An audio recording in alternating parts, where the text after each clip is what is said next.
there and welcome back, where I am going to have my work cut out selling you guys on this song, but I'm going to try anyway. It's me and the squeaky chair, here to give you a review of not Dreamcatcher, but a member of Dreamcatcher, DAMI, with, I believe we pronounce it that way, my Korean's not very good, doing a song which has the name is beautiful as two words. Let's just not get into it. Let's get straight on to talking about this. Now, first of all, the setup, of course, as you guys know, this channel is mainly about Japanese music, but we've also checked out some bands from other countries as well, especially a few Korean ones, and there's just a couple who will occasionally visit because we think they've got a quality that maybe crosses over with what we love so much about Japanese music, and Dreamcatcher is a big one of those, because Dreamcatcher, unlike so many of the K-pop groups who I've got to admit I'm not big into, Dreamcatcher are really cool in the way that they manage to mix like all different, fuse different styles. They often mix the rock and the pop in the way that has become such a quintessential thing for Japanese music, contemporary artists of recent, especially like girl bands and rock groups, and that's one of the reasons why I think Dreamcatcher have done quite well in Japan as well. I just think they're a group who manage to fuse things and have a musicality and a personality that really makes them endearing to people who maybe wouldn't normally be into pop, especially into K-pop, which does have something of a, shall we say, a sound. Now, of recent, I was looking to say, hey, what new things they've got coming out? Is there any new Dreamcatcher worth me sort of catching up on? And, well, I came across the fact that it seems that the individual members are being given little music videos just where they do a song solo. And, you know, that's kind of what you'd expect. The budget's not too high, but it's done with a certain degree of studio sheen. You know, the songs themselves are not particularly earth-changing, but they're not so much from a Dreamcatcher style, it's just them doing something maybe of a more normal pop song. This seems like an attempt, and maybe more hardcore Dreamcatcher fans can tell me about this, but it seems like an attempt to basically take the individual members, see how many views they get, and see how marketable they maybe would be for having furthered solo careers. Oh, you wily little record companies, you. Now, when I heard about this, obviously, you guys might remember, I personally am always interested when I listen to Dreamcatcher amongst hearing the songs. I'm always very interested to hear the bits that DAMI does because I do like hip-hop. I'm also kind of lenient on rappers who are in pop groups because I know often they're not expected to do quite as much. I'm just more interested in whether they've got a good delivery, good flow. And she certainly always does really add a highlight to the songs when she comes in.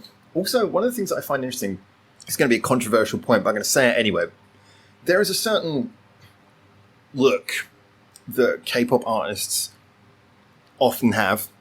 I'm just going to say she seems not to have that same look as much. She seems to look a bit more individual. I also have found that quite credible as well. I always like the black sheep of any group, the person who just kind of looks like they really have a character that would carry over outside of the group. Not saying anything against the rest of the group members. They seem really quite fun, actually, from what I've seen. But just something about her, she seems to be a very endearing character. So when I heard that she had already released a solo song a few weeks prior, I was interested to see what came out of it.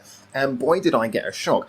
The member who usually is into doing the sort of high attitude elements of the Dreamcatcher songs, and who usually is doing the sort of rap bits, the bits that are a little bit more gritty, she seems to have reverted all the way back to the Minx persona, where she is this bright, bubbly character who, although looking like maybe she's 10 years too old for it, is doing a song where she's performing in front of a school bus that apparently she's seemingly about to get on. I don't know, are Korean school buses the same as American school buses? It just seems the American school bus thing is a really popular trope in music videos.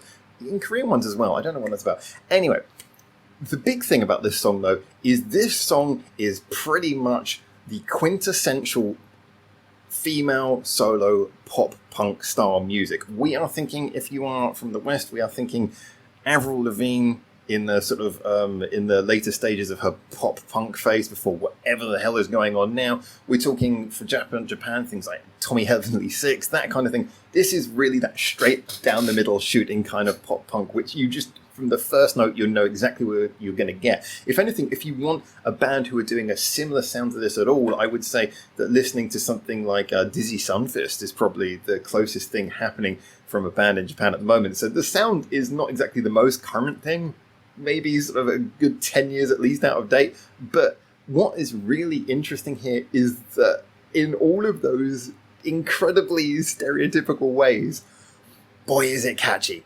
It's a catchy song. It's full of fun.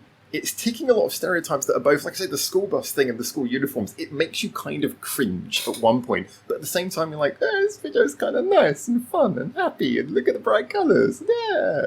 So it puts you in a position where you're kind of torn about, yeah, I know that this song is just a rolling stereotype, but it's catchy, it's fun, it's nice to see her doing something different. She does do a rap in the second verse. I must admit, I felt of all of the raps I've heard her do up to this point, it was probably one of the most lackluster ones. I don't know if I would necessarily put that on her. Now, I still don't know if she actually writes her own raps or if someone writes them for her. Again, I wouldn't hold that against her, given the fact that she's come up through a sort of a pop company background. However, it felt to me like the person who wrote this didn't understand just how much room there is to do interesting rhythms writing a rap over something like pop punk. There's a lot of room. It's a really good canvas to work with.